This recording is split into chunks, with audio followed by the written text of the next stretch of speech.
Hi, everyone. Today we're going to talk about socialism, capitalism, Christianity, and atheism. So we've got a few isms today, and we're going to distinguish which is the better plan. So is it better to be a capitalist in believing in free markets and this idea of entrepreneurship and creativity and innovation?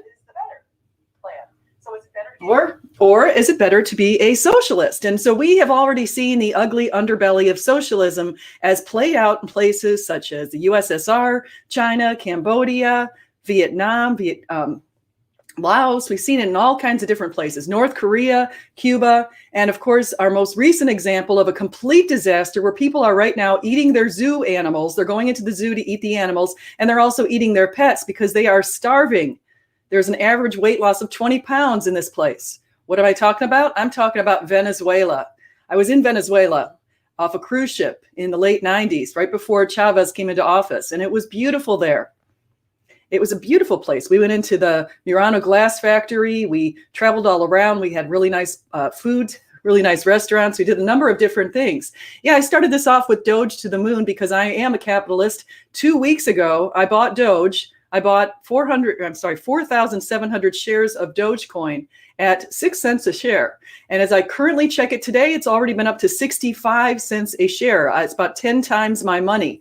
And so I would highly advise thinking about investing short-term, possibly long-term, but short-term at least, into some cryptocurrency because it is very profitable. I'm sitting on an account right now that's worth $3,000 and I invested $300 in. So it's a pretty good deal right now to get into Dogecoin.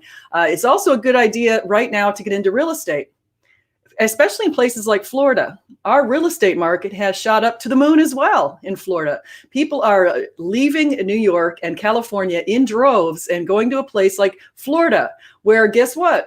Ron DeSantis has just announced we're open for business here in Florida. Now, the reason you see right in front of you this screen of the Godless Grannies show, Why Are We Here?, where she featured all atheists talking about the reason why we're here, is because I'm going to show part of this to lead this discussion today.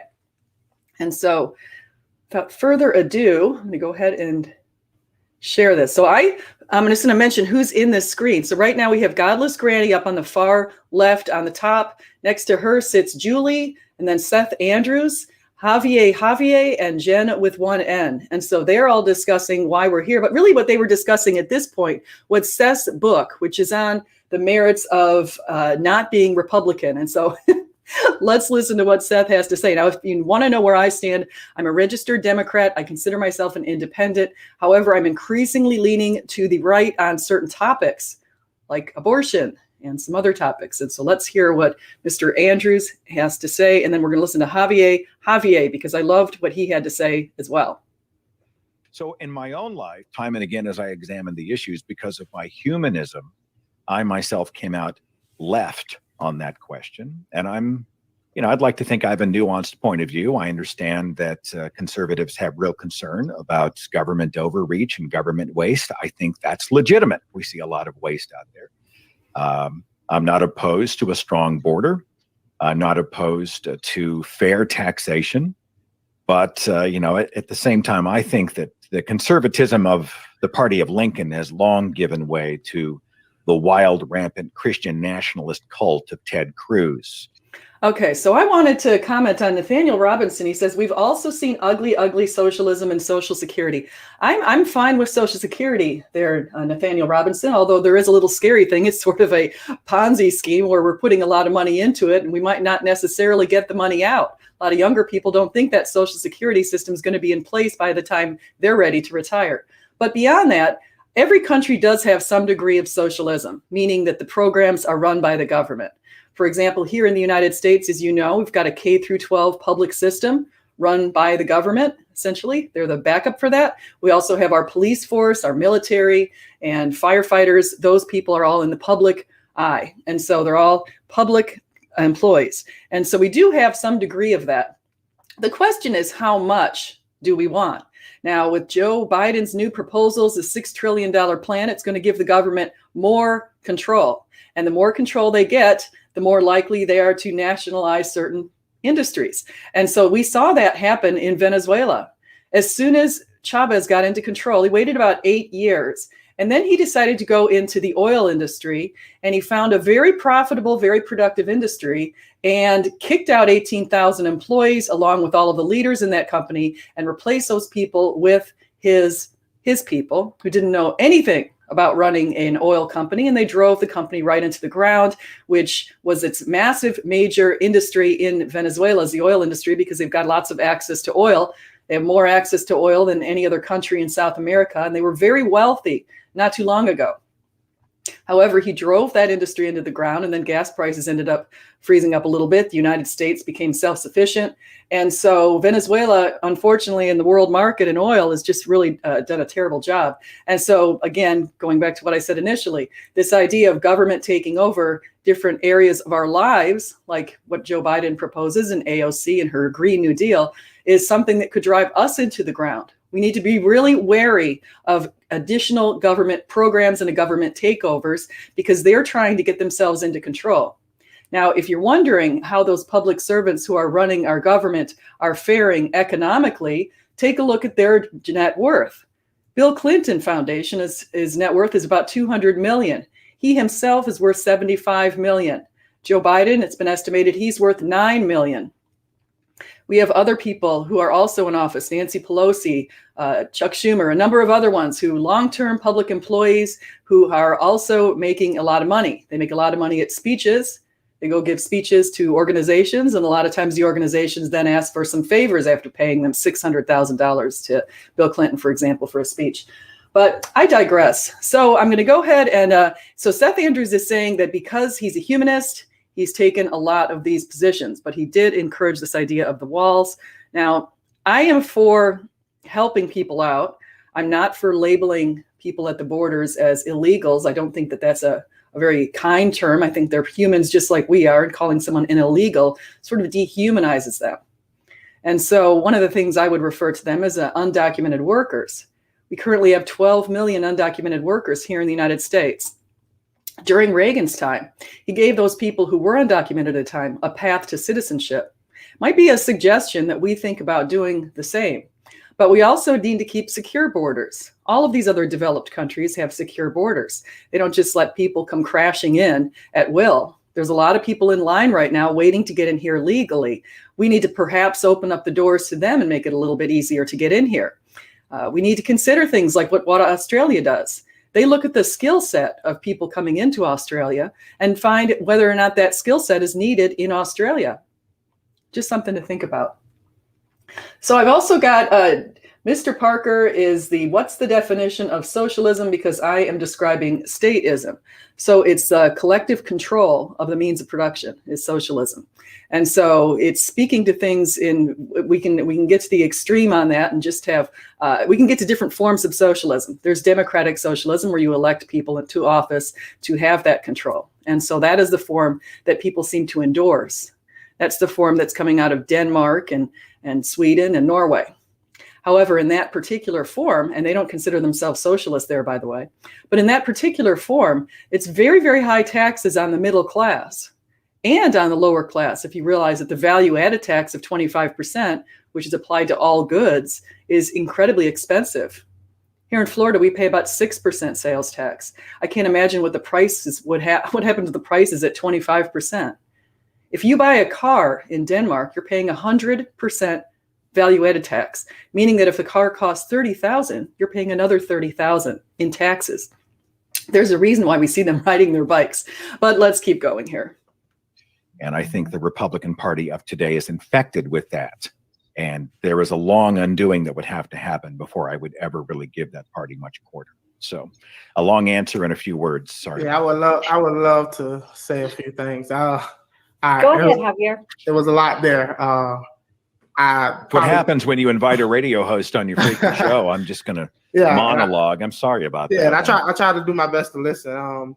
I definitely probably disagreed with about 70% of your summary. I think there's a lot of conflation between conservatism and the Republican Party. I don't think the Republican Party represents what it means to be a conservative. I think most conservatives are Republicans, or the Republicans claim to be the conservative party. But as we know, these political labels have shifted in many different places. And he's got a point here. I want to go back to history a little bit in case you guys aren't aware of this. If you go back and you look at the Republican Party during the time of Abraham Lincoln, Lincoln was a Republican, and the Republican Party was against slavery. They fought against the Democrats. The Democrats were for slavery. And we also saw that the Republican Party voted in favor of women's right to vote, women's suffrage, and the Democratic Party voted against women's right to vote. And we carry that all the way through, and we realize that in Title VII in the 1964 Civil Rights Act, 37% of Democrats voted against it, and 20% of Republicans. So more Democrats voted against Title VII of the Civil Rights Act of 1964, which provides its anti-discrimination laws in employment for people's, depending on their race, their religion, their color, their national origin, or their sex. And so you cannot be discriminated in the workplace. And prior to that time, people were routinely being discriminated in the workplace, and there were no laws prohibiting that. So the Democrats have been on the wrong side of history. So keep that in mind. Some would say, well, no, we've just changed.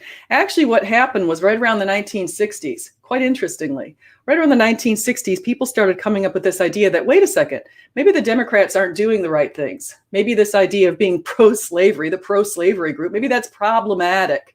Maybe it doesn't look very good. And they started to come to realize, well, let's go for marginalized groups now. Let's go for the little guy. Let's focus on the workers.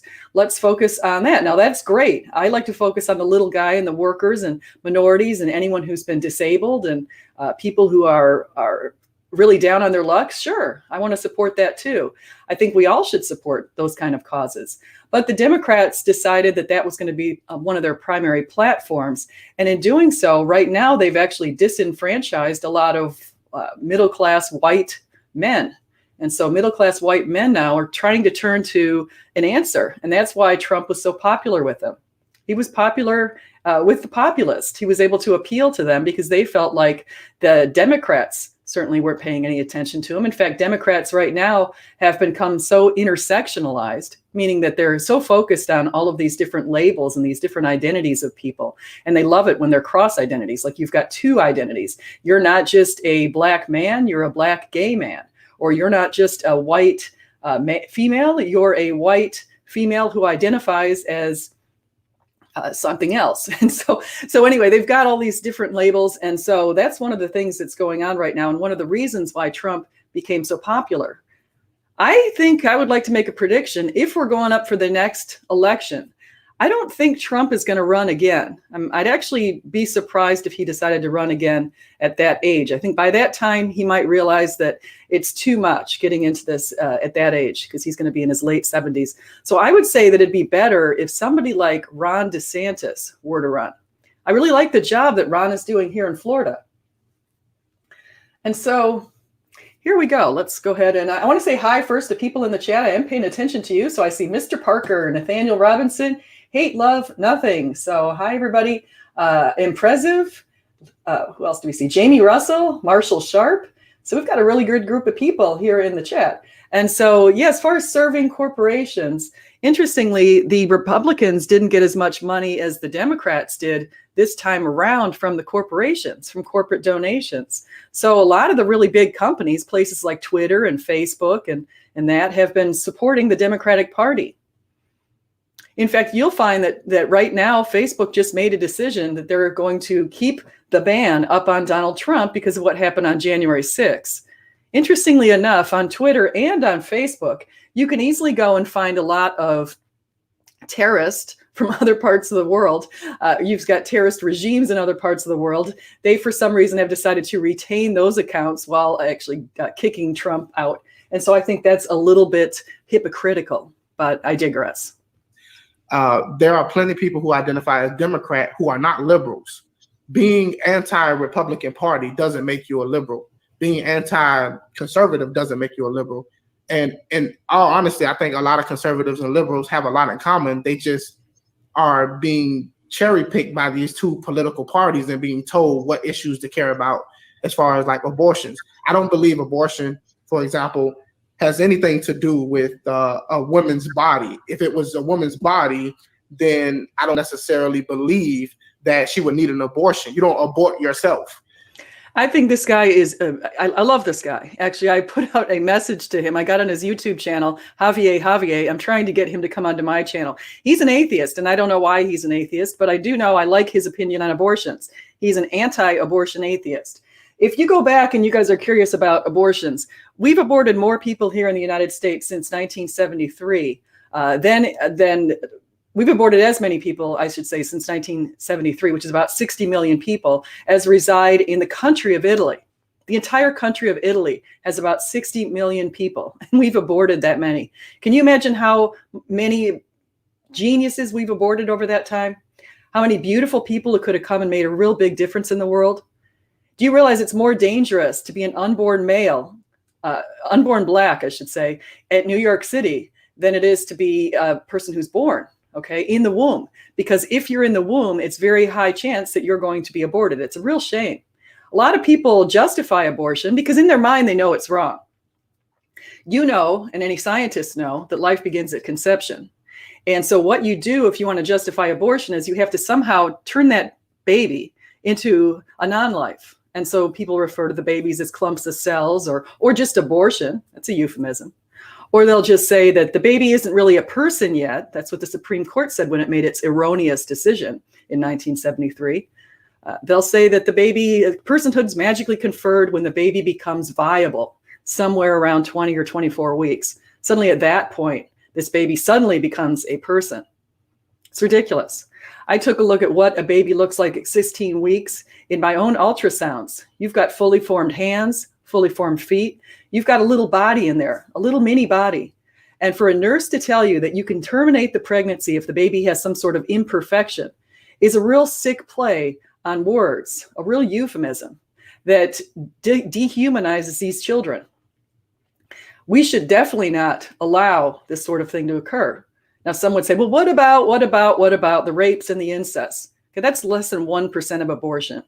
You don't make legislation based on an exception. You make it based on the rule. The rule is the vast majority of abortions are simply inconvenient little children inside of a woman.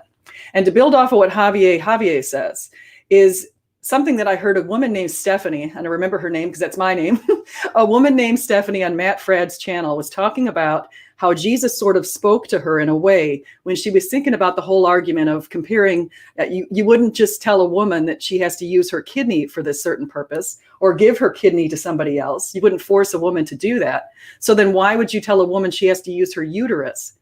Well, this woman named Stephanie said something quite really nice. She said, well, the Jesus sort of impressed upon her this idea that the uterus is made for the baby. The kidney's made for the woman to flush out toxins, but the uterus is made for the baby. And each month when a woman goes through menstruation, the uterus is preparing to have a baby. Okay, the uterus is going through the whole process of menstruation so that if there happens to be a sperm, the egg produced within the uterus will fertilize and there'll be a baby, blastocyst, and then we'll start moving through the whole birthing process. And so it's really a wonderful thing that women can do. So I want to say hi to Slam RN and P Mars and Linguisti, and who else do we have here? Nathaniel Robinson, I'm saying hi. So yeah, terminating the pregnancy if there's an abnormality. Now, this gets into this idea of eugenics. And there are some people who are people who would support that, like Adolf Hitler, okay? The idea that you're inferior in some way, therefore you should be destroyed. In Iceland, they've virtually eliminated people with Down syndrome because they've decided that a lot of the babies, if you're a mother and you're told at the ultrasound after an amniocentesis that your baby tests positive for Down syndrome, that you can just simply terminate the pregnancy.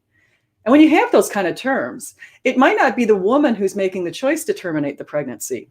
It might be a boyfriend, very pushy mom, very pushy dad, another family member, anybody else. Okay. Society pressures people. Society in Iceland has pressured people to have to kill their babies if the babies have Down syndrome.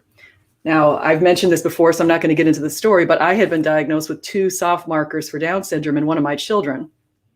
And I looked into what it means to be a Down syndrome mom because I determined that was going to be me if he tested positive, which he didn't, but I looked into it. And I found that Down syndrome babies are really quite loving little beings. A lot of people are very appreciative of their Down syndrome children. And those children grow up to be fantastic humans. And so give that baby a chance at life. Yeah, and Impressive says, don't step on a bald eagle's egg. Don't kick a sea turtle egg. Don't crash into a woman on the way to an abortion clinic. That would be double homicide and you'll be put in prison. Interestingly, Impressive is quite correct. Eagles have more protections than babies. Eagle eggs and turtle eggs have more protections than babies. And some might say, well, what about endangered? Endangered. They're not both endangered anymore. Okay, so that's not an excuse. It's pretty gross in the United States when we give more rights to certain animals than we do to our humans, when we know that we're made in God's image uniquely. And so that's just a real sad thing. So does anyone, now going back to capitalism and socialism, we need to really watch for what's going on right now in the world, okay? Because young people are increasingly calling themselves socialists. Now, sadly, from what I can tell, I think some of the young people might not even know what socialism means. And some of them might even think that the word socialite and socialist is the same. And it's not, okay? Every country has some level of socialism. The issue is we want to make sure that the level stays very low. We don't want the government having so much control. Again, go back to Hugo Chavez and Maduro to see how you can tank a country with this idea. You might not know this, but Hugo Chavez was a big racist. He was always talking about identity politics. He was always talking about the fact that he was not white. And he was very discriminatory towards white people and marginalized them quite a bit. And that's how a lot of this begins. That's not the same as the Nordic model at all. Okay, but we're more similar to Venezuela. The Nordic countries only have 5 and 10 million people. Go around country to country and look at the size of their population. We have 331 million people.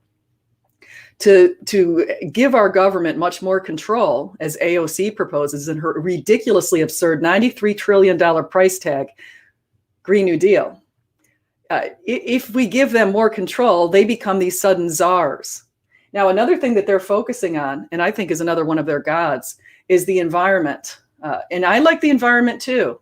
And I see evidence of global warming or climate change. Sure, I see some evidence of sea level rise going to the South Pacific. It's quite obvious something's going on there. When you have trapped greenhouse gases, it leads to rising temperatures and increased CO2 in the atmosphere. Okay, but the great thing is that's going on is we're planting more trees around the world globally. We're attending to this kind of stuff. People have found, there's a guy called Matt Ridley, and I recommend you guys listen to him. He's written something called The Rational Optimist. And he's looking at a lot of population statistics, and he's looked at a lot of world statistics on poverty and that sort of thing. And he found that actually, if you go back year after year after year, poverty's been diminished significantly. We're down to about 10% of the world, whereas we go back to the mid-1800s, and it was about 80% of the world was in poverty, living on less than $1 a day. Today, it's changed quite a bit, and we're moving increasingly towards better systems. And what's driven that? Well, we can speak to this idea that China opened up in the early 1990s, and so did India. And towards opening up their markets and allowing for capitalism to come in, it's brought a lot of people into the middle class and out of poverty. And so if we go around the world, we can see a lot of people living a lot better today than they were in the past. Now, China has a lot of human rights violations right now. It's certainly not the model, any sort of model at all of ideal living. Okay, as I mentioned many times, 1.8 million Uyghurs who are ethnic Muslims are in prison, essentially in a concentration camp in this authoritarian regime. They don't have that much money per person. As a country, sure, they're doing great, but they have 1.4 billion people. Per person, they're more like about $12,000 GDP per capita. Okay, we're more like about 60. So we make a lot more here in the United States.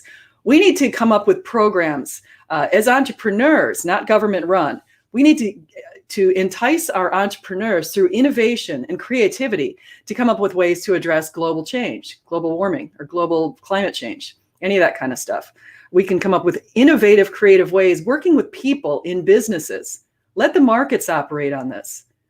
Get the best college students thinking about this. This isn't something the government needs to get involved in. The government should just stay out. It has no business. We don't need AOC, who has the experience of a bartender, to come in and think that she's going to be some sort of a climate czar She's not a scientist. She is not an entrepreneur. She's never worked, as far as any other job besides being a bartender. It's not like she's owned a business. This woman has no business speaking out against business owners and entrepreneurs and saying that government needs to be in charge of climate when businesses do a mighty fine job themselves.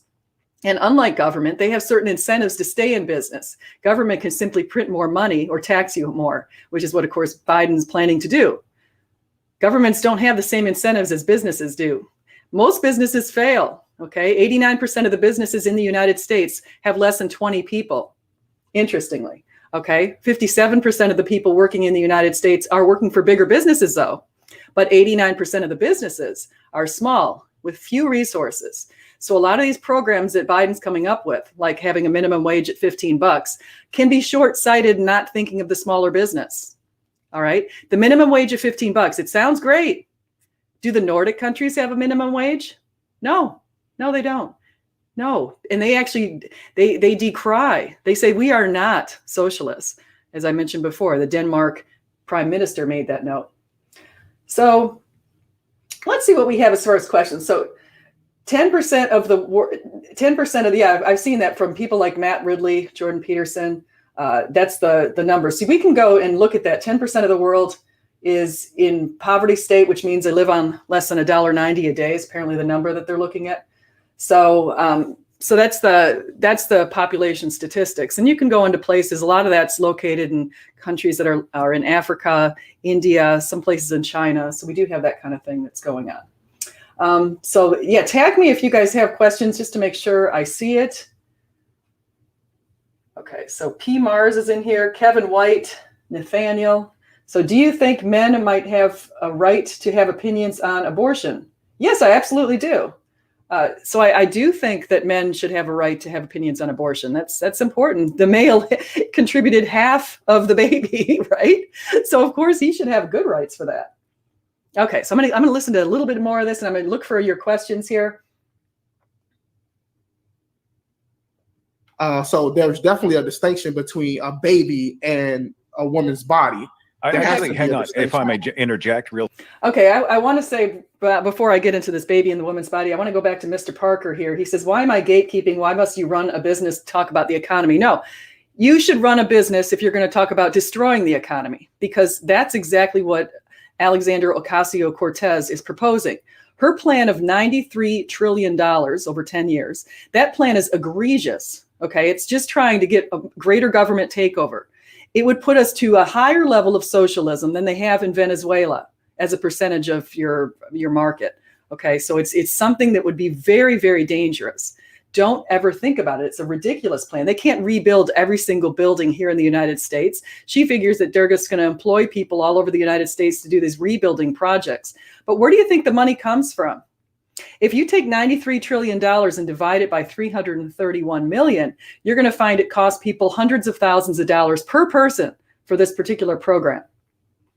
My dad called me up. My dad's a big Democrat. He's very unhappy that I'm no longer a Democrat. But he called me up and he said, hey, Steph, are you happy now that you got your check from the government? I got $5,600, a family of 4 from Joe Biden. I also got some money from Trump. I'm right there at the income that had that be possible. But so I got that check and I was pretty happy about it. But of course, I realized that it's going to cost for each $1,400 check. It was actually costing our family about $5,000 because of all the pork in that particular program. But let's not mention that. I'm digressing. So, okay, I don't know how much World War II and World War I cost, but I'm going to continue here with this. Real fast. I wrote a whole chapter about this in Confessions of a Former Fox News Christian that I would encourage you, and I'll send you a free copy if you really want to know my mind on this and why I do believe that it is part of a woman's body and it does not qualify for personhood. This is a really arbitrary statement. And of course, it is something that he got from the Supreme Court. So it's not like Seth Andrews is making up this idea that the baby is not a person at 10 weeks or 15 weeks or 20 weeks even, that suddenly it's magically conferred, maybe even in the birth canal. Suddenly now I'm a person. So 10 seconds before the baby goes through the birth canal, the baby is not a person. Then the baby's born. The baby is suddenly conferred personhood. Completely arbitrary and subjective. This is absurd. We have one objective metric to tell us when life begins. It's science. Science says life begins at conception. And if you try to think about it any other way, you are engaging in something that I would call age discrimination. I'm happy to send you a copy of that. I would definitely okay. welcome that. I'd be honored to send it to you. Yeah, but I don't want to get bogged down in that particular subject. Also, I think there's a lot of conflation between, I don't believe an atheist could ever make the claim, and I'm an atheist myself. I don't believe an atheist could ever make the claim that there is no God. I think atheist is not a deism. Deism and theism is a totally different set of beliefs. I can make the claim that your theistic belief is false based on what we know about the particular God that you say you worship. But to say that there is no God, I don't see how anybody can make a positive claim that they know there is no God. That would be an intellectually dishonest position. I think you may be right. See, again, this Javier has totally impressed me today. And so I really like what he's saying. I'm going to try to get him on my channel. I actually also put out a bid to get Seth Anders to come on my channel so we can talk about our views on Fox News and other news stations and being a liberal, being a Democrat versus being a Republican, being a conservative. And I would love to discuss with him his views on abortion. I would treasure that idea. So if you guys know him, anyone has connections with him, I sent him an email, but he hasn't responded yet. But of course, I just sent that last night when I watched this show. So as far as the atheist acknowledging that you cannot say that there is no God, you can't make a positive claim, I think that's wonderful. I think that's a step forward. Javier has some good values, I can tell, because he has noted in a good way that babies are babies and we shouldn't be killing them inside the womb. But there's something else. Just take a look at our atmosphere. Take a look at the atmospheric conditions. Now, Hugh Ross has a really good book that looks at about 9,500 years ago. It goes back and it notices how the atmosphere was extremely, like they've actually gone back and measured glaciers, and they've measured different chemicals within the glaciers and different atmospheric conditions and all that kind of stuff. And one of the reasons why people did not civilize, they did not create civilizations prior to around 10,000 years ago, is that they couldn't, because the atmosphere was so incredibly hostile. The environment was incredibly hostile. Okay, meaning that it could be super cold here today, super warm tomorrow, suddenly, and you can't have any rhyme or reason to it. So if you go to plant crops, you have no way of knowing whether or not the crops will actually survive, because the environment, the air quality, everything that was going on, the temperatures were moving all about in completely random and crazy ways. It was but about 10,000 years ago, everything went like this and leveled off. It's almost as if God is there holding the button. And it all leveled off, and civilizations were able to start forming, and agriculture was able to start taking place. And then for thousands of years, most people were agrarian. Okay, you go back until about 1800, 1850, when the market started opening up and we started this industrialization. But prior to that, people were very poor. They didn't have the kind of health care we have. They didn't have the kind of dental care that we have. There were all kinds of diseases that we've since eradicated. People were living in pretty rough times back then. And so a lot of times people look back in a way and say, boy, it must have been so pleasant living in Sweden, maybe in 1750.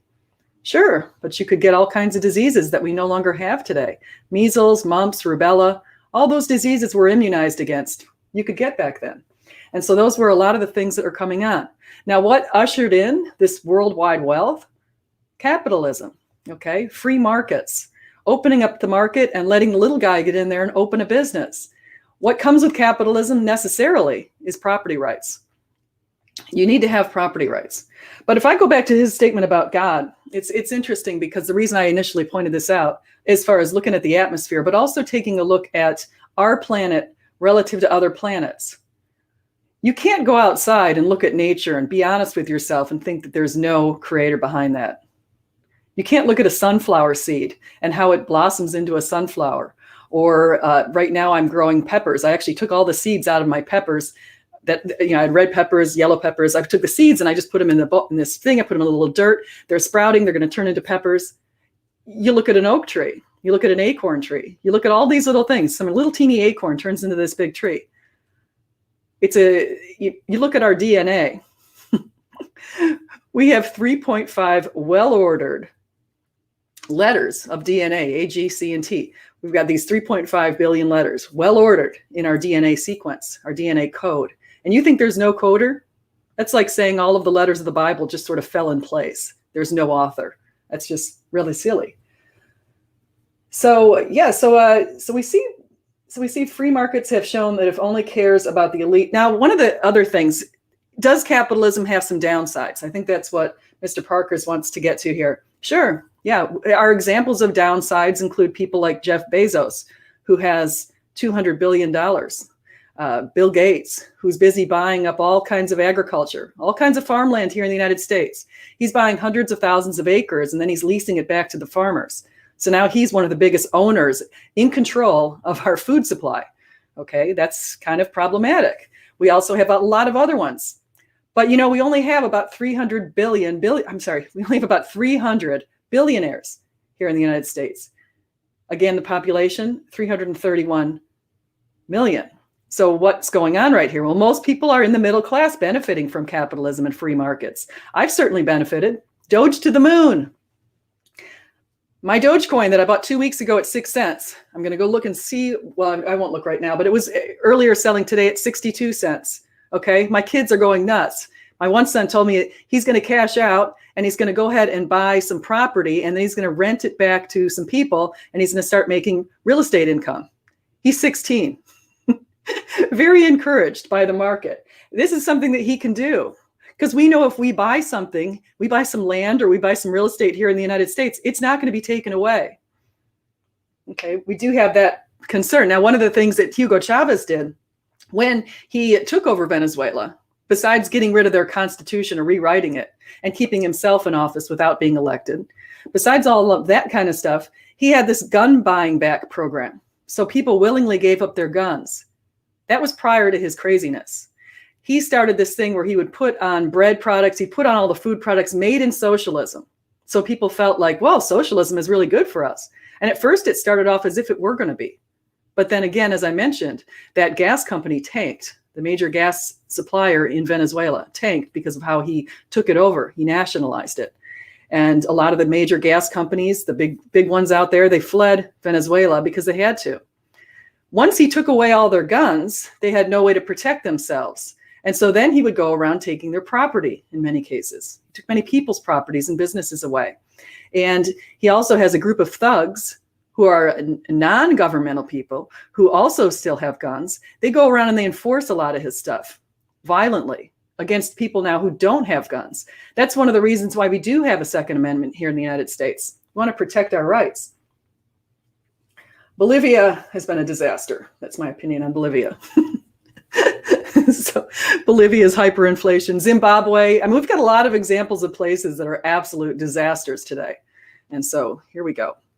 You may be misrepresenting the definition. An atheist does not believe in God. Mm-hmm. It's not that the atheist, hold please. Yes. The atheist does not say, some people might, because there has been no evidence. Like I can walk out and say there are no unicorns because there has been no evidence. And I understand that there is some resistance to that.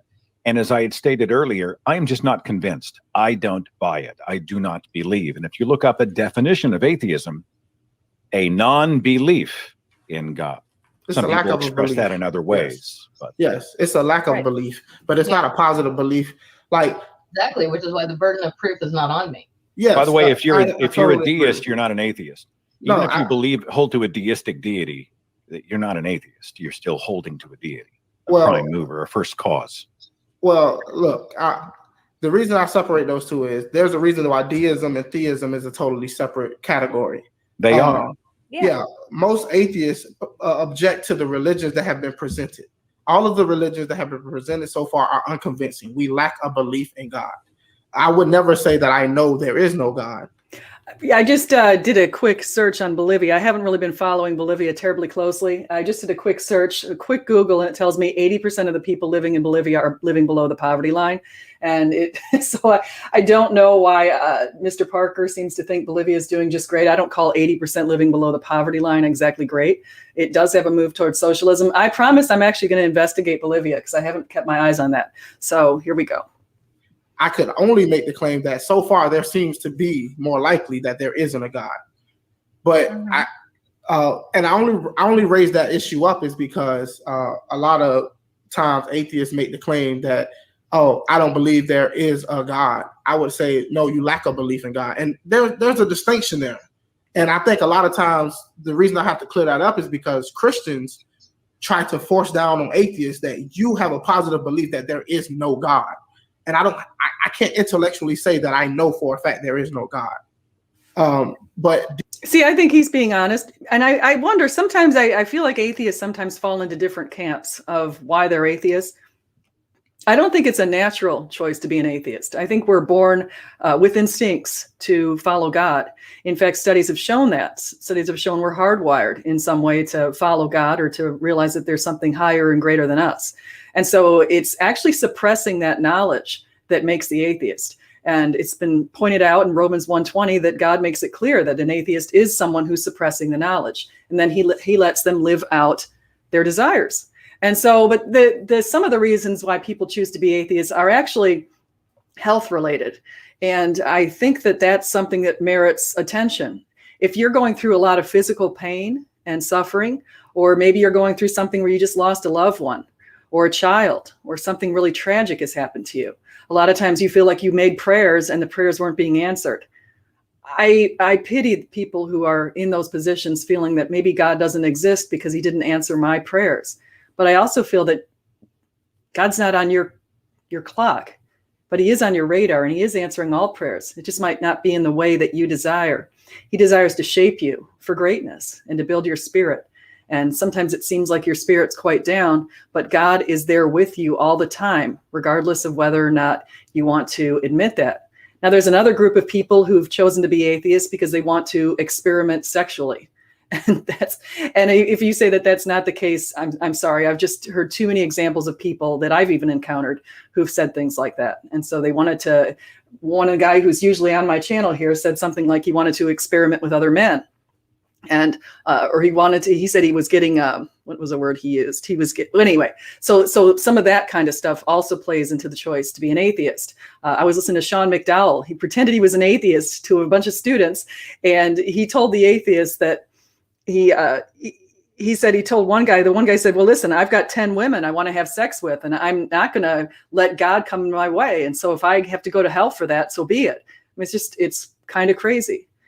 A lot of people, though, one of the things that you might not realize about atheism is the retention rate is pretty pathetic.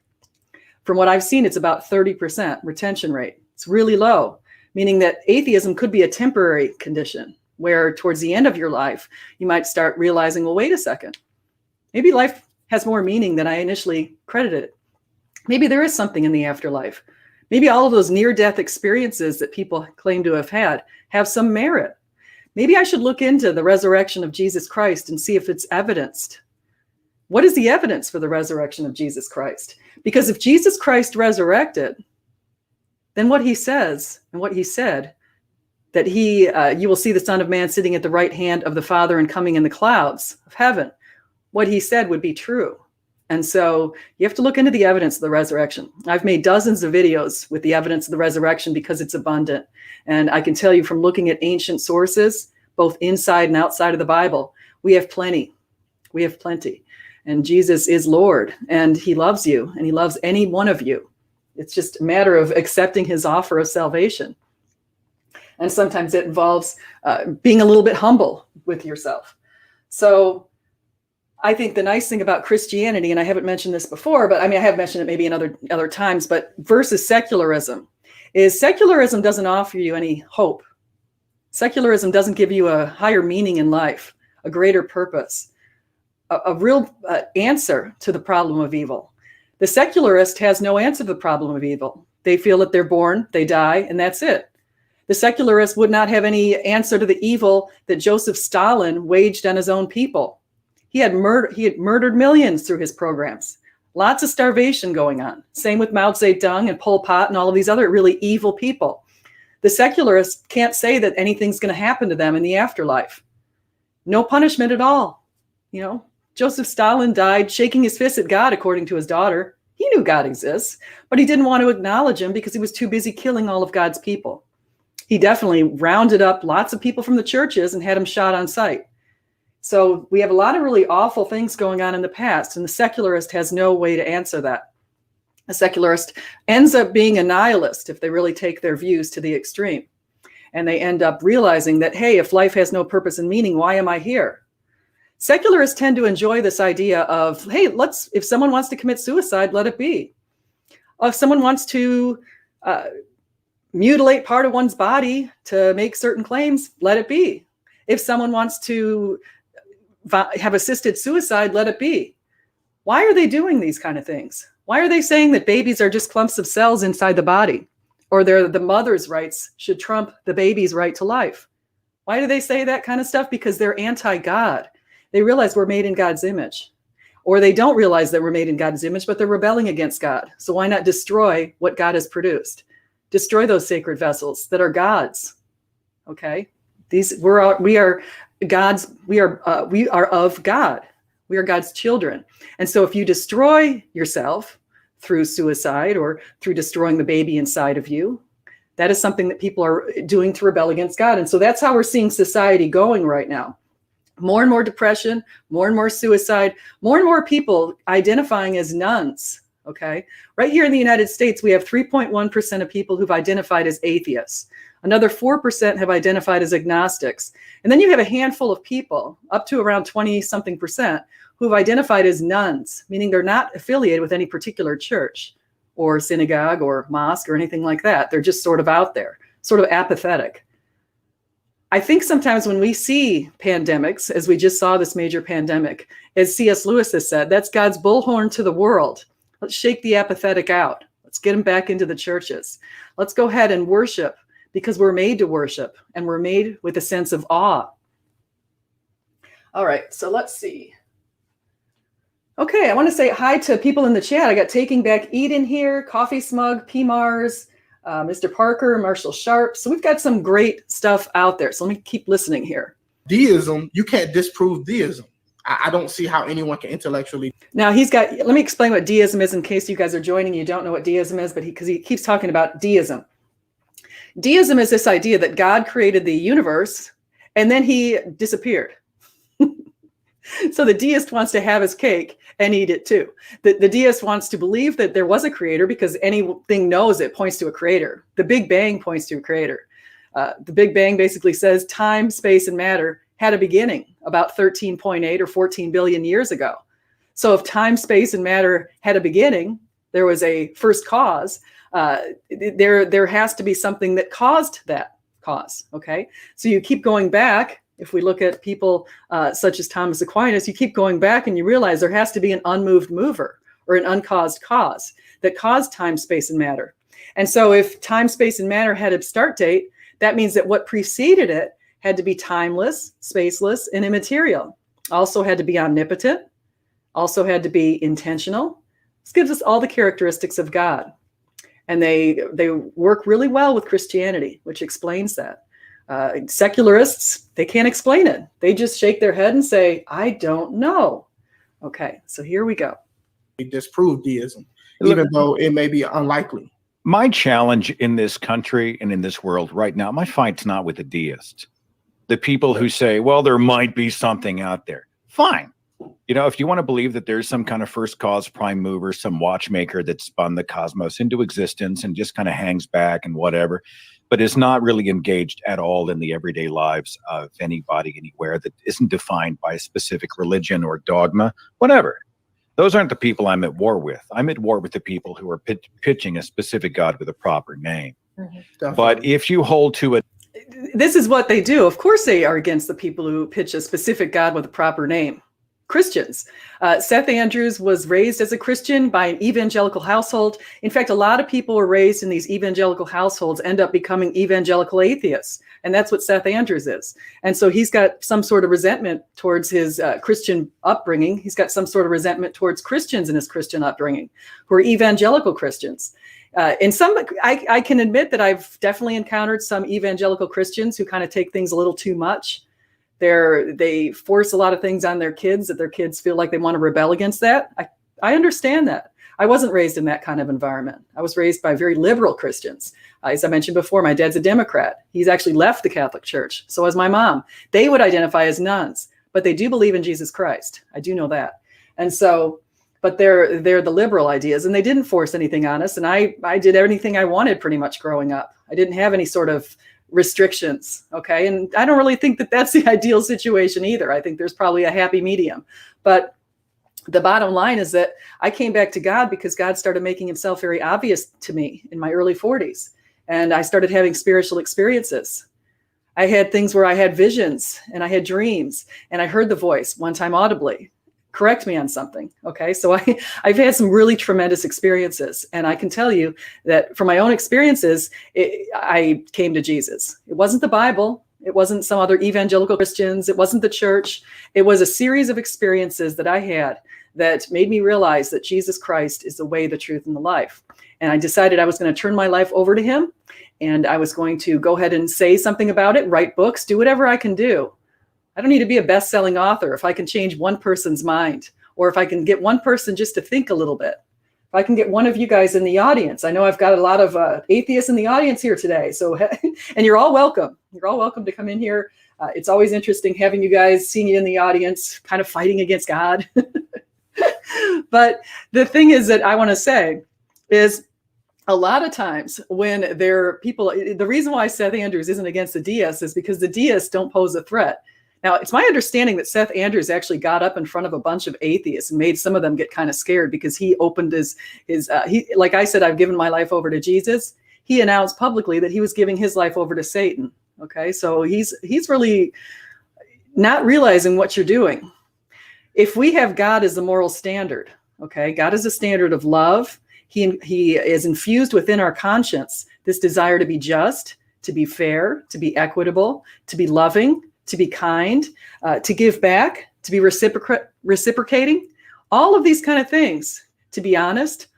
If God is the standard, the corruption from God, which is what Satan is going to go against all of those standards. So if you think you're going to make a little pact with Satan and you're going to have a good deal in hell, you're going to reign in hell rather than worship in heaven. If you think that that's going to happen, you've got something really sorry coming. You're made in God's image, and Satan doesn't like God. Satan is rebelling against his people. It's made it really clear. If you guys remember from Revelation 12, you go into Revelation 12, and we have a description of a woman, and the description is consistent with the constellation of Virgo. And the woman gives birth to a child, which is, of course, Mother Mary and a Jesus kind of figure. The woman gives birth to the child, and that Satan starts going after the children of the child for all of this time. So for a bunch of time, he hates God. And so he also means, if you hate God, it means you also hate love, you hate trust, you hate honesty, you hate justice, you hate equity, all of the things that you think you can use as a bargaining chip with Satan, he doesn't believe in. Okay, so you're not going to have a good deal in hell. Okay, so yeah, and Diogenes of Melos, he's here. He says atheists don't believe Satan exists either. Yeah, well, you can say that, but we'll see. So the dragon goes after the woman and child, not the children of the child. Well, it ends up going after all of the children. I should probably get to that verse and just look at it really quickly so I don't want to misspeak in case I said something wrong. So let me go look to Revelation 12 because I might just be misremembering it. Here we go. Okay, so the woman and the dragon. A great sign appeared in heaven, a woman clothed with the sun, with the moon under her feet and a crown of 12 stars on her head. She was pregnant and cried out in pain as she was about to give birth. Then another sign appeared in heaven, an enormous red dragon with 7 heads and 10 horns and 7 crowns on its heads. Its tail swept a third of the stars out of the sky and flung them to the earth. Now, some people have taken that to be Satan's army, essentially, Satan's demons. The dragon stood in front of the woman who was about to give birth so that it might devour her child the moment he was born. She gave birth to a son, a male child, who will rule all the nations with an iron scepter. And her child was snatched up to God and his throne. The woman fled into the wilderness to a place prepared for her by God, where she might have taken care of for 1,260 days. Then war broke out in heaven. Michael and his angels fought against the dragon, and the dragon and his angels fought back. But he was not strong enough, and they lost their place in heaven. The great dragon was hurled down, the ancient serpent, called the devil or Satan, who leads the whole world astray. Okay, so he is going against the world. He's going against God's children and his angels with him. And then I heard a loud voice in heaven say, now have come the salvation and the power and the kingdom of our God and the authority of his Messiah. For the accuser of our brothers and sisters, who accuses them before our God day and night, has been hurled down. Again, remember that. He is the accuser. That's said in quite a few places in the Bible. And you have a defender. That's also mentioned in quite a few places in the Bible. Remember, Jesus told his apostles that Satan wanted to grind them up as wheat. Satan wanted to destroy them. Satan wants to destroy everybody. And so one of the things that we can do, and why somebody might say, well, why does God allow that? Why does God allow this situation on earth? Why does he allow evil here? Well, a lot of times, if you want to build empathy, you want to build perseverance, you want to build love, a lot of times it's through evil that this kind of thing can happen. God works with evil. It says that in Habakkuk and Isaiah and a lot of other places. He allowed his son to be crucified on the cross. Certainly that was evil. Jesus was betrayed by one of his 12. And then he was taunted, made fun of. They spat at him. They crowned him with a crown of thorns. They put a purple robe on him. They totally made fun of him. Then they split up his clothes among themselves. Clothing was extremely hard to come by back in those days. And so we have a lot of that kind of stuff going on. Okay, so here we go. A deistic God, I would still submit that you're not an atheist.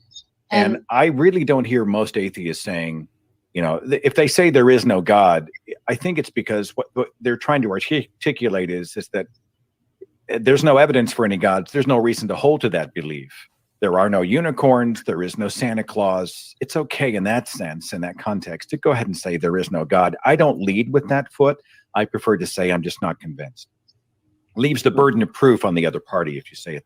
See, that's what they want to do as the atheist. So if you want to put the burden of proof on feel free to give it to me, okay? Because I can give you some evidence, and you can decide if you're convinced or you're not convinced. Matt Dillahunty is famous for saying he's not convinced. And you can tell Matt Dillahunty just about anything. And he's heard all of the arguments. He's even decided that he wouldn't be convinced if God wrote his name in the sky in 3 different languages. Matt still wouldn't be convinced.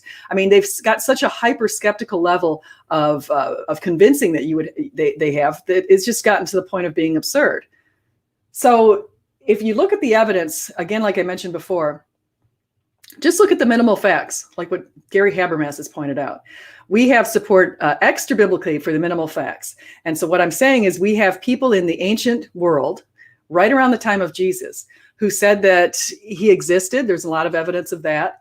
He was born. He went to Egypt. He was a miracle worker. He had some magic powers. He had a lot of those kind of things going on. Then he was crucified.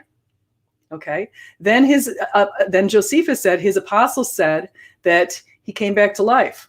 Okay. His apostles said he resurrected. And so Josephus was a Jewish historian. He was not a Christian, but he said that that's what the apostles said. And then you look what the apostles did for the next decades of their lives. They gave their lives for Jesus. They were stoned. They were persecuted quite heavily. They were thrown in prison. We've got lots of evidence from that inside and outside of the Bible. We have Peter, who had denied Jesus 3 times while he was with him in those last few hours of Jesus' life. Right when Jesus was being crucified, Peter was busy denying him. And then Peter went to hiding when Jesus was up on the cross. We have Jesus telling Peter that on this rock I'm going to build my church and the gates of hell will not prevail. And somehow this one is the one who denies him 3 times and was in hiding when Jesus was being crucified. That's really pretty major to think about. John was the only male disciple who was at the feet of Jesus during the crucifixion. The females were there too. That's a little embarrassing. Why were the females so courageous and the males all in hiding? It's a little embarrassing. You have James, the brother of Jesus. He tried to stop Jesus's ministry. He and his family thought that Jesus had gone mad when he started preaching. Okay, so they tried to stop him, and James ended up being killed. He had preached for many years after seeing Jesus. It's mentioned in 1 Corinthians 15 that Jesus appeared to James. James, one of the books of the New Testament is attributed to James, Jesus' half-brother, and also another one's attributed to Jude, Jesus' other half-brother. So they worship Jesus as God because they saw the risen Jesus, okay? And now James was martyred, as mentioned by Josephus. James was martyred he was martyred for preaching at the Jerusalem temple. And then we also have Paul, who was initially an enemy of Christ. Paul was marching down the road on the way to Damascus, and he was saying all kinds of vicious words against Christians. He had the legal right now to round up Christians and toss them into jail. And then he saw Jesus, who said, Saul, Saul, why do you persecute me? Who are you, Lord? I am Jesus, whom you are persecuting. Paul spent the next decades of his life preaching for Jesus, for the side he was persecuting. He ended up being bitten by snakes. He was thrown in prison a couple times. He was stoned. He ended up being beheaded under Nero, right around the year 64. But he also squeezed out a bunch of New Testament books prior to that. And those are some of the best books in the New Testament. Go into one of his books, 1 Corinthians 15, and take a look at that. That's considered an early creed because it was passed down to Paul, that Jesus appeared to Peter, and then he appeared to the 12, and then he appeared to 500. When he was writing this, he said, some of whom are still sleeping, some of whom are still here, but some are still sleeping. He said that because he knew that he could have verification. Some are still here, and some are sleeping. He had people, contemporaries, who could verify his story that Jesus appeared to 500. Okay, then he appeared to James, the brother of Jesus, and then he appeared to Paul. And so Paul puts that down, this very early creed that even agnostics like Bart Ehrman admit it was probably written within the first few years after Jesus' resurrection, around the year 33. So, yeah, Stalin hated Christians. That's absolutely true, Kevin White. If you guys haven't read it yet and you're not very knowledgeable about what happened in the USSR, take a look at the Gulag Archipelago by Solzhenitsyn. Solzhenitsyn was arrested and thrown into prison during the reign of Stalin, and he was completely abused and mistreated. He had all kinds of stories that he collected from a number of other people who had also been imprisoned under false pretenses, and they were tortured. All kinds of torture. But the Christians were given a special torture. They really didn't like the Christians. And the Bolsheviks and they rounded up the people of the church, and a lot of them were just shot on sight. But then some of them, they'd throw them into the prison system where they'd be tortured, and really bad kinds of torture. Like, you're going to sit on top of this chair for the next 2 days without getting up, without moving, without sleeping, keep waking you up every time you try to fall asleep. Can't go to the bathroom. You got to just wet yourself. All kinds of terrible things they did to people. And you think to yourself, do you think they actually believed that they were going to be punished for that? The communists was coming out of Marxism, and Marxism is explicitly atheism. Okay, Karl Marx was an atheist, and his atheist materialism is what guided his principles of Marxism. His ideas of the collective good instead of individual rights. So one of the things that they did in USSR is they just rounded up people's property and turned it over to the state. You weren't allowed to even keep morsels. In fact, one of the reasons people could be imprisoned in the Soviet system, if you ran a farm, the Soviets did not like people who were hard workers, who owned a lot. Okay, they had this idea of a class struggle between the rich and the poor. And the idea was they wanted to keep all the poor, but they wanted to get rid of all of the rich. And not even that rich. It could be a middle class sort of person who had a little farm, and they were operating their farm and making food for their family and selling some food. So what they did, and they called that the bourgeoisie. That was the wealthier class, the people who had something. They owned some property. And that was in contrast to the proletariat. Those were the poorer people. So the Russians favored the proletariat, and they did not like the bourgeoisie. And so what they did is they rounded up a lot of people who were business owners and threw them into prison. They rounded up children as well. They rounded up people whose only crime was trying to, in the middle of the night, go into their farms and grab a few morsels of food for themselves. Because again, if you're under the Soviet system, the idea is it's the greater good. So if you produced anything on a farm, you were supposed to give all of it, no exceptions, all of the food to the greater good, to the city. And you were not allowed to retain any of the food for yourself. So farmers, ironically, were starving to death. And then, of course, if they protested, they'd be immediately thrown into the clink, where they'd be tortured. It was a horrific system. So anyone who's trying to sell you any idea that we want to have more government oversight or ownership or anything else like that is really not doing you any sort of favor. Take a look at who has the money in those systems. Stalin, of course, billionaire. You've got, or probably a millionaire, I should say. Stalin, millionaire. You've got people with just lots and lots of money. And then look at who has the money today in our political system. Look at the long-term politicians and how much money they've accumulated. That's pretty interesting stuff when you see it.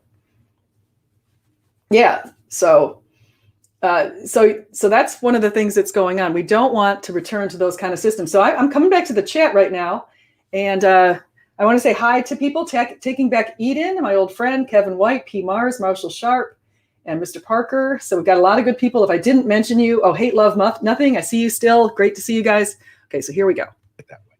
Yeah, I definitely get what people mean. I just think it does atheism more harm, and I would never claim to be an atheist. I think if I just couldn't put up a good argument to disprove deism, and you're right, deism is not a problem. I think our fight is with dogma and religious ideologues who wants to use their religion in some way to control or force other people to live or adhere to their doctrine, even though you don't believe those same doctrines. I agree with you there. I just think that we do a lot of harm to ourselves by religious people saying that we believe there is no God. And I just, for the life of me, I've tried to intellectually come to that conclusion, which I just can't. And sometimes when you use that language, I can see how the Christian can latch onto that and say, well, how can you disprove God?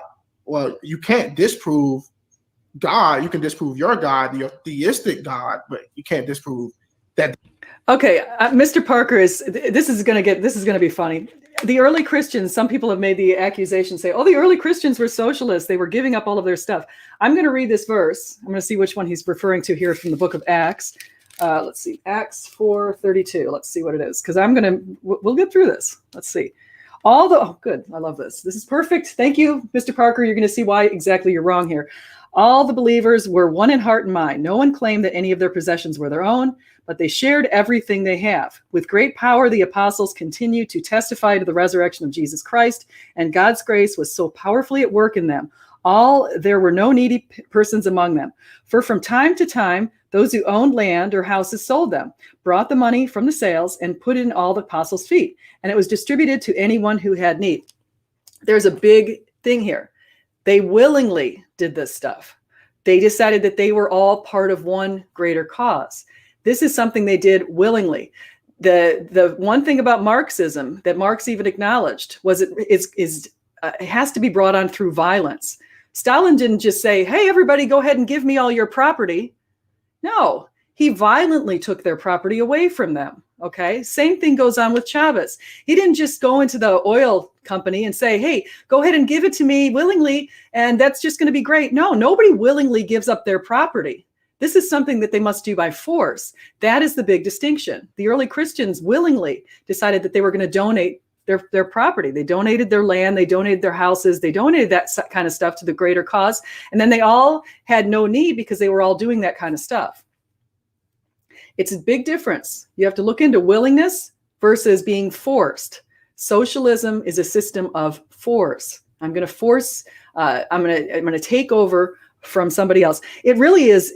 The system also ends up impoverishing people to a great extent. And it also ends up, everybody ends up being in an impoverished situation. So I wanted to also mention something else. Paul pointed out in the one of these books, I don't recall which one, but he also pointed out, don't be lazy. He actually kind of scorned on the people who were taking advantage of the system and were being a bit lazy. That's the big fear. A lot of the socialists I have found are people who don't want to own a business. They don't want to take the chance, the huge risk, the sometimes financial cost to try to start a business, think of a great idea, present it to the bank, and get something going. They just want to sit back, let somebody else do all of that work, and then they want to take the property away from the owner. It's incredibly selfish, lazy. It's a terrible system. Okay, so that's one of the big problems. What happened in Acts 5? Acts 5. Okay, let's see. Oh, it's Ananias and Sapphira. Yeah, they lied. So if you're going to sell property and then come to them and say you sold it all, but you really didn't, you really kept back some, the evidence that happened with Ananias and Sapphira is that if you're going to lie to the Holy Spirit, you're going to be probably taken down. And so that's what happened in the early church. And that actually gave a lot of people some fear. They realized, hey, if I'm going to tell Peter that I sold my house for $100,000 and I really sold it for $150,000 and I kept $50,000 for myself, but I told Peter and the Holy Spirit and the early congregation, I said, hey, listen, I sold everything. My house, I sold it for $100,000, but he really has in the back pocket a lie. That's the problem. So no, we don't endorse lying. Yeah, and Peter was lying and withholding. Yeah, that's exactly what they did. They lied and they withheld some of the property that they said that they were giving it all. Okay, so he said here, you have not lied just to humans, but to God. Okay, so very important to realize. So that's not something that you want to do. Yeah, so I would agree with hate, love, nothing. Socialism is the ideology of the covetous. It's not that they like the poor or they want to help the poor. They hate the rich. That's what it is. They hate the ones who are prosperous and who worked really hard in their lives. Okay, you can make money in the United States. There's no reason anyone has to live in the United States and not make money. It's quite possible. I've been watching these shows where these people go undercover. Billionaires, they go undercover and they have barely any money to start, maybe $100 or $200, and they have to somehow figure out a way to turn that little bit of money that they have into a thriving business. And they go into a town that they've never been to, and they have to meet people and come up with ideas on the spot. And they've shown us and given us a lot of confidence here in the United States that guess what? We have a rags to riches story here, and we embrace those. That's part of the American dream. There is not a supernatural force or something. I don't want to take any more time. I know it's. I don't want you and I could have a great conversation probably all night, and everybody else has been so patient. Yes. But I would offer you this encouragement. I think it's important that we be clear and well-defined as best we can in the eyes of people who are watching, including the believers. But I don't like the idea of letting the Christians define us or tell us what we're thinking. Because there are a lot of people, they see things through a religious lens, or because they either don't understand or are eager to misunderstand or misrepresent, they are going to get a lot of this wrong anyway. So I don't really sit around waiting for validation or correct representation by religious people, because many of those religious people are operating through a skewed lens. I do my best to be clear. But, if they misrepresent me, that's really on them much more than it is on me. Okay? Yeah, I definitely understand. My whole saying is I'd rather be more effective than right. I care about what's most effective. And I say this because a lot of religious people watch my channel. And though they may disagree with my position on atheism or whatever the sort, they are very much more open to hearing my arguments because I try to lay out the best argument possible. And a lot of times I do feel like that sometimes a lot of atheists are really doing themselves a disservice if we allow them grounds, because the Christian apologists, they take every word we say and they try to twist it in such a fashion, and these people believe anything they say. So that's really. See, now this is what he just said right here isn't really very fair. He's number one. He's putting all Christians into a group together as if we're all in this big basket of deplorables. Okay. He's putting everybody together and equating us, which is exactly what they're saying that we should not do to atheists. Atheists always say that. Don't put us all together. We're not the same. We only have one common belief. Okay. But Javier then says that we're rather gullible. He's also implying that all Christians are gullible. We want to believe anything. That's absurd.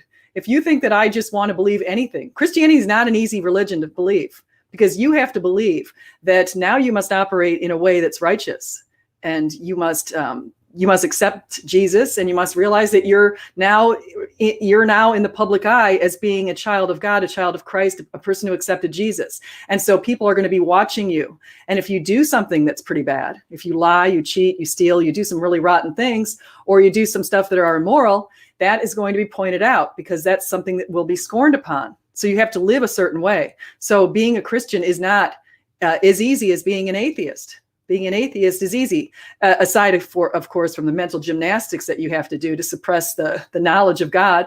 But besides that, being an atheist is pretty easy because you don't have to live by the moral standard that we know is within our conscience. And it's in their conscience too.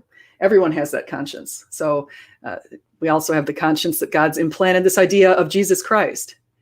These people all know who Jesus Christ is.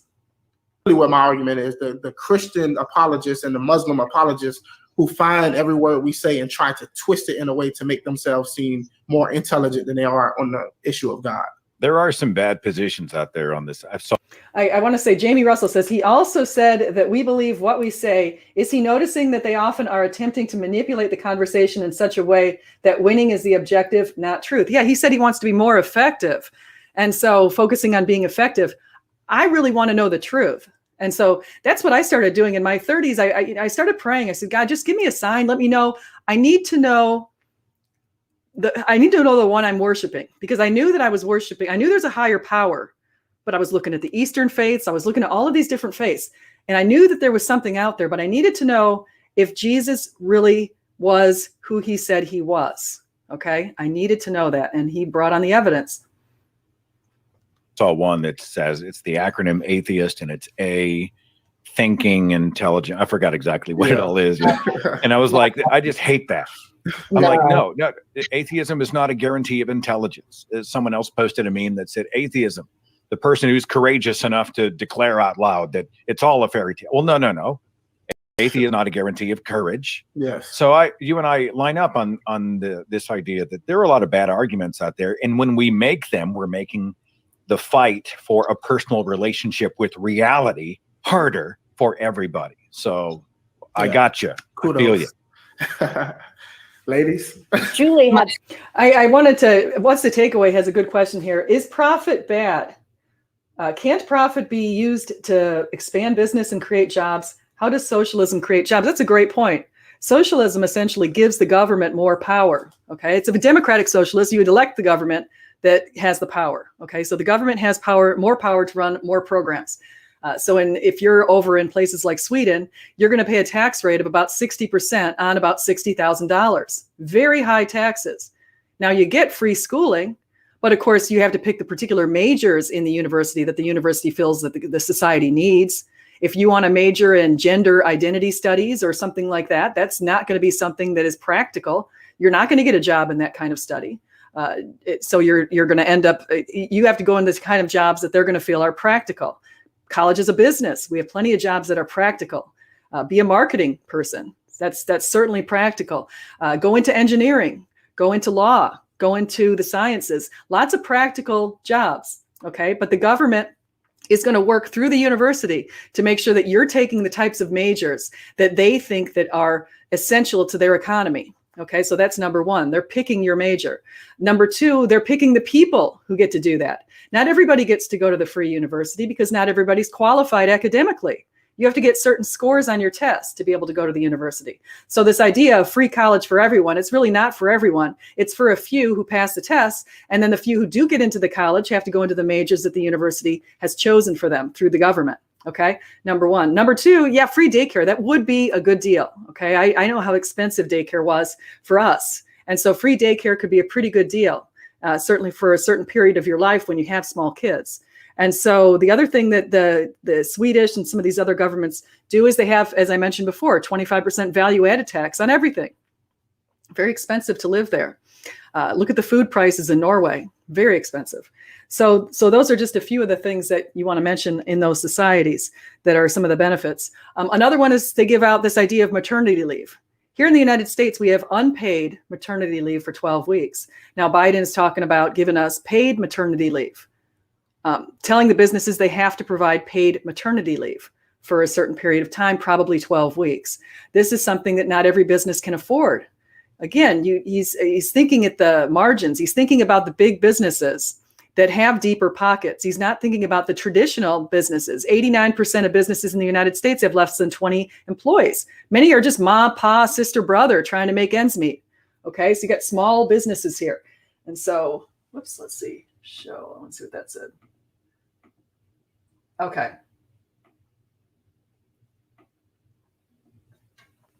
Okay, so I guess scholar fiction, I can kind of see some of these.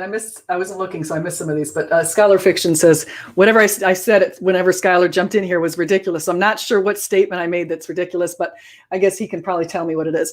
And so, good to see you, Skylar. Skylar, we can follow each other back on Twitter if you want. I think we should make up. Okay, so here we go.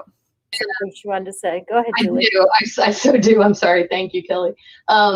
Yeah, first of all, Okay, so Skylar's saying we literally have one of the lowest wages in the country where she lives. Okay, so this is the idea. As I mentioned before, the Nordic countries do not have a minimum wage.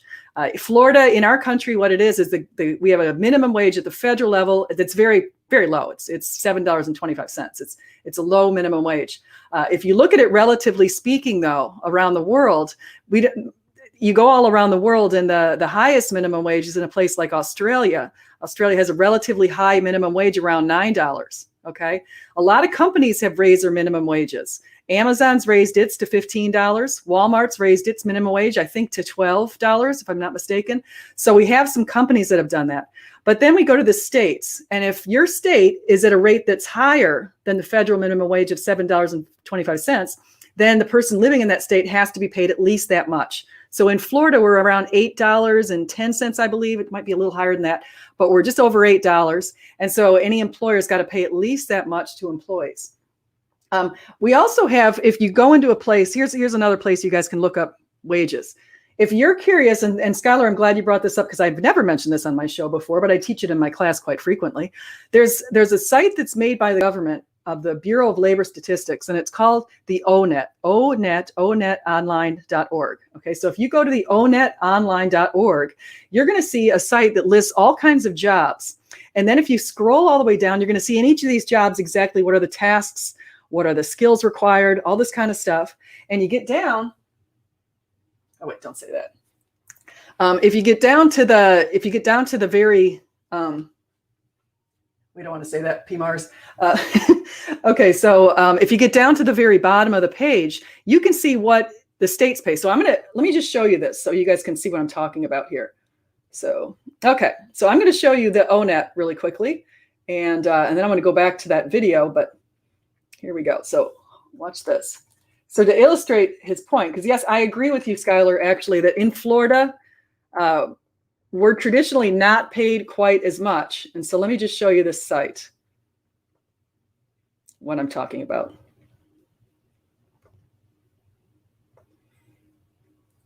Okay. Okay, so here's the ONET. So say if I type in marketing manager, that tends to be one of the jobs. Typing in marketing manager, you want to see what a traditional marketing manager. Okay, here's marketing manager.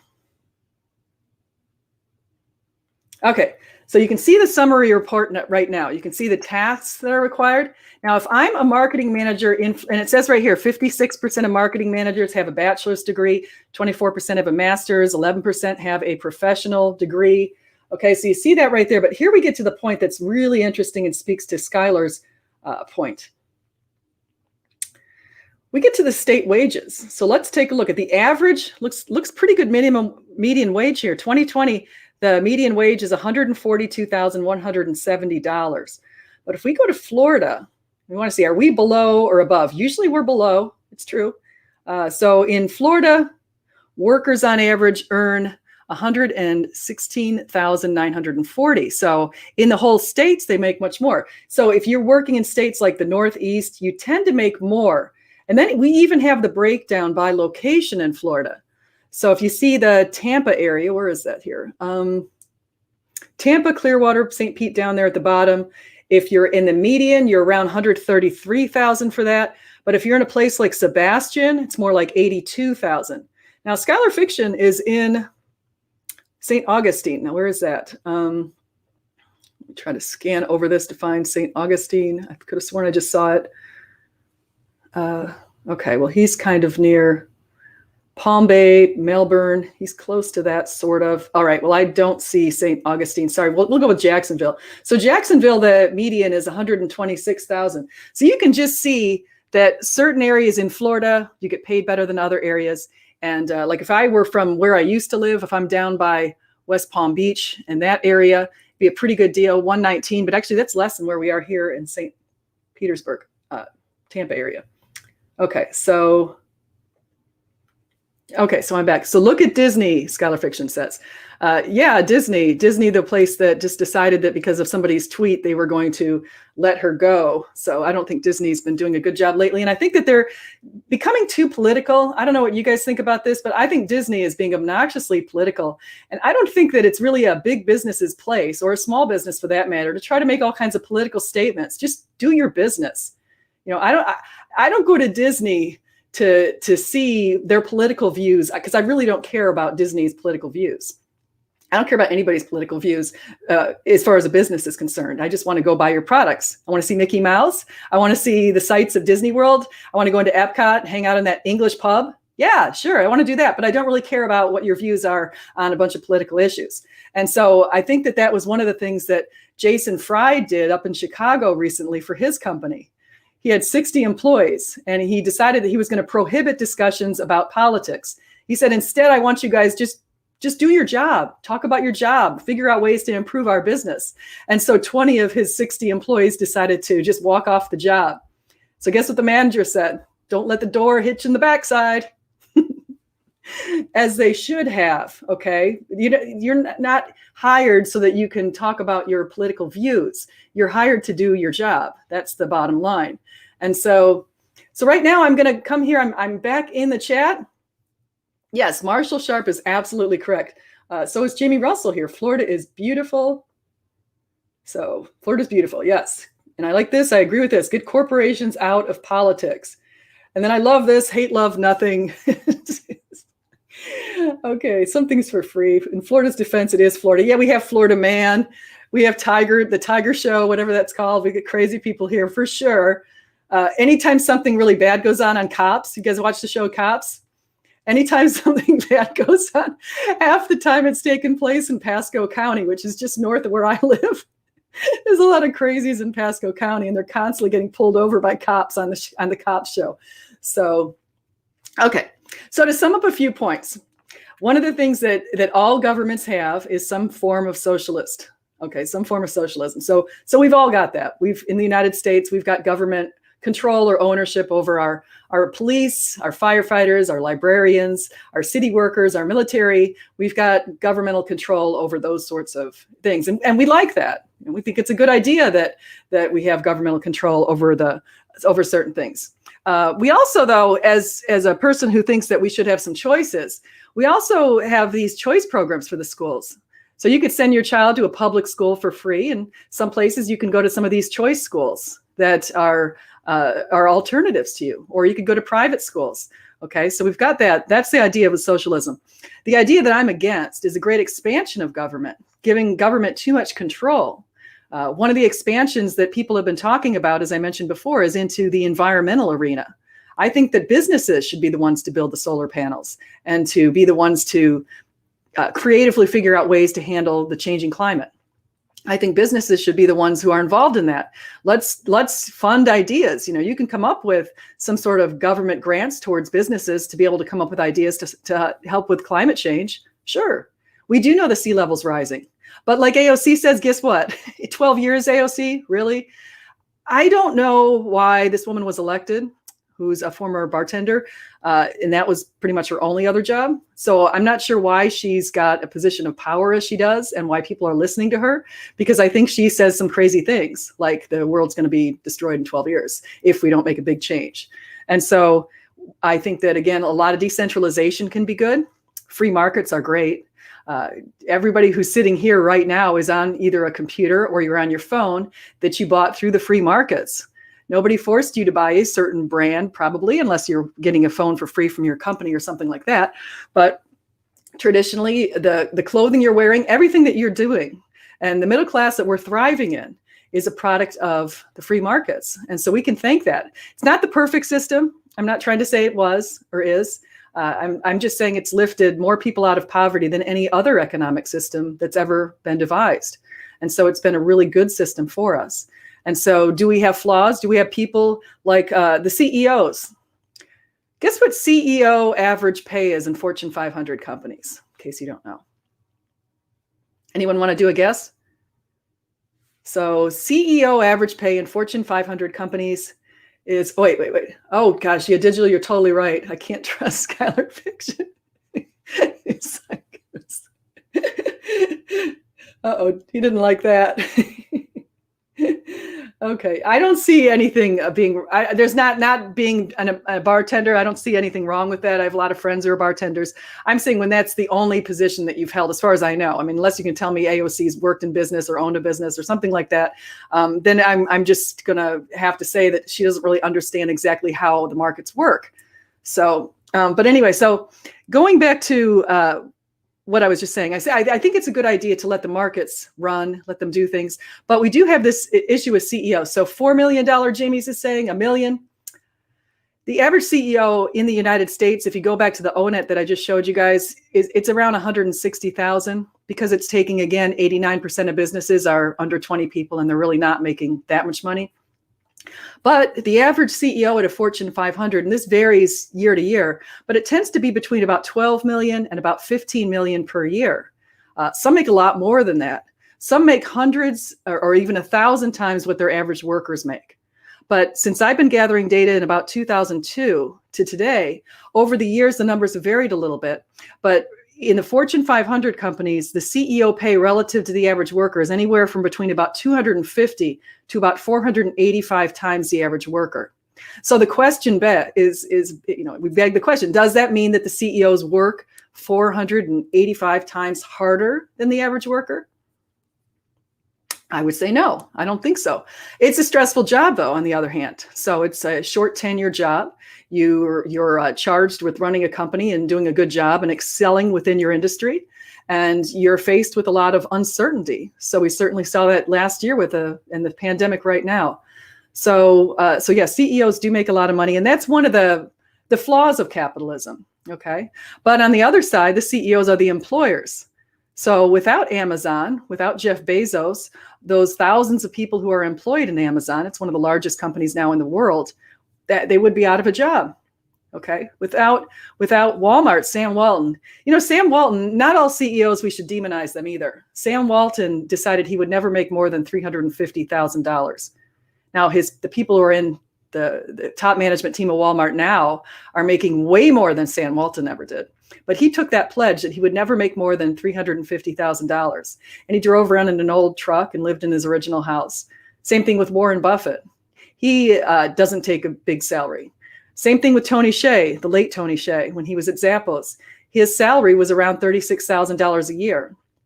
Jeff Bezos, for that matter, doesn't take a big salary. He does take a big hefty check as far as security. He has over $1 million in security that he requires because, of course, he's certainly a subject of kidnappers' interests. But he doesn't take a big salary. His money comes in stocks. And, of course, we know that just in one day, within the last couple of weeks, in one day, he made $12 billion.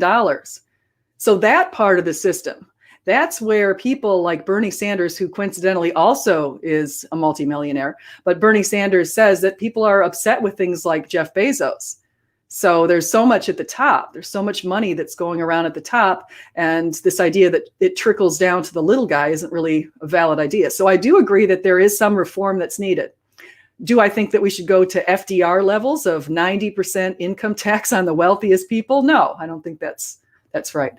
We're at about 47% at the highest tax brackets. But as a lot of people will point out, a lot of these very wealthy people have very creative accountants who can figure out the tax loopholes and the tax breaks to get their people. So a lot of the wealthiest don't pay much in taxes, or they hide their money offshore, do things like that. In Sweden, at its most socialist point in the 1970s, they had, they had higher taxes for a lot of the wealthy people. So they had a wealth deficit. A lot of the wealthy people decided to leave Sweden. And so Sweden realized they couldn't have these very punishing rates at the highest levels because they were losing a lot of their nation's wealth. And so they brought them back with lower taxes. So yeah, as POTUS took a salary, I didn't know that. So Trump took a salary of $1. Yeah, typically the president, I think, is about $400,000, but they make a lot of money afterwards in speeches. Obama just bought a $12 million house. I think it's in Nantucket on the water. And so we know our public servants are making some serious clam. So that's something that is kind of strange. We don't see the Nordic public servants. We don't see that they're multimillionaires and they're getting all of these speaking engagements at $600,000 a pop, as Bill Clinton did when Hillary was Secretary of State. So we don't see that kind of thing. And so anyway, I want to say thank you to everybody who's here today. Love to see all of you. I see Jamie Russell. It was good seeing Digital Hammurabi and Scholar Fiction. I haven't seen those two in a little while. I got Taken Back Eden, my good friend John. Capitalism with the 10 Commandments. Yeah, do not covet your neighbor's goods. Okay. Yes, good point. Love God. Do not create a false God. Do not covet your neighbor's property. Okay. Yeah, good seeing you guys. Good seeing you, Skylar. I know that no hard feelings. Yeah, that's good. Awesome. Okay, so anyway, so thank you guys so much. Please like, subscribe. I am having Sean McDowell on my channel on the 14th. Super, super exciting stuff. So Sean McDowell's coming on my channel. My good friend, I'm forgetting his name, Joe Rodriguez. He's going to come and help moderate with me. And we're going to talk about the evidence that we have for the martyrdoms of the apostles. Sean did his dissertation on that. And so he just wrote a fascinating book. So I never answered Kevin White's question on the jab. So Kevin, I'm not sure what that is. So I didn't see some questions because I wasn't paying attention to it at some points when I had that other video on. So if there's a question you can quickly throw in there, I'll look at it. Hellbound Heathen, good to see you. Oh, Joel Rodriguez. Yes, I was saying that wrong. Joel Rodriguez. And Slam RN, good to see you too. Yeah, Joel is going to be on. In fact, Joel is the one who set this up with Sean McDowell. He's the one who set all these deals up. So Joel, I don't know how he does it because I have bad luck trying to get people to come on my channel, but Joel goes out there and somehow is able to get people to come on my channel. So that's good. So yeah, Hellbound Heathen, good to see you. And he says he engages in idol worship. Yeah, so that's not a very good idea. But anyway, so hello, chat. So remember, and then if you guys have any requests, if you want to just leave a comment here on a topic that you think you'd like me to cover, I think that'd be great. Or a person that you'd like me to bring on. I just told you I'm trying to bring that Javier onto my channel, and I saw him. Know the jab. I'm not sure what that is. I don't know that. Yeah, I actually am not sure what that is. I don't know. So so I'm not sure. So okay. So then I'm also trying, and I also asked Seth Andrews to come on my channel so we can discuss abortion. So great. Yeah. And so Susan says she has someone for me. So Susan, that's wonderful. So please, if you could just DM me that in Twitter, or you guys leave a comment here if you want to have, again, particular people, particular topics. If you know somebody who'd like to come on or you'd like to come on, definitely let me know that too. So I'm going into the summer right now. Spring semester's over. I was on sabbatical anyway, but that semester's over. So I'm going to be teaching a couple of classes coming up on Tuesdays and Thursdays, starting in a couple of weeks. But prior to that, I do have some free time. And so just let me know if you're interested in particular topics or particular things here. And so again, please like, subscribe, and do come again. Don't forget to like. Today's one of the good days. I only got, out of 11 votes, only one is a dislike. So that'll probably change pretty quickly to 2. Because usually I get 2 before I even start. Oh, COVID. Okay. Yeah, I've been vaccinated fully. My husband did Johnson & Johnson. I did Pfizer. He just wanted the one-stop shop, and I wanted to get the 95% better rate. So I did get that. We're not going to have our kids get it because they're pretty young and they're healthy. And so I think that could be... And yeah, but can I suggest you vet them a little better? Yeah, I had a couple guests on here, which is one of the reasons why I haven't done open mics. A few months ago, I had a guest on here who said some super inappropriate things. So I had to actually first delete his portion of the video at the very end when he said this. And then I decided just to make the video undiscoverable, essentially, because I realized it just was kind of uncomfortable. And so anyway, so you guys... thank you so much. Please like, subscribe, do come again. And remember, whether you eat, drink, or whatever you do, do it all for the glory of God.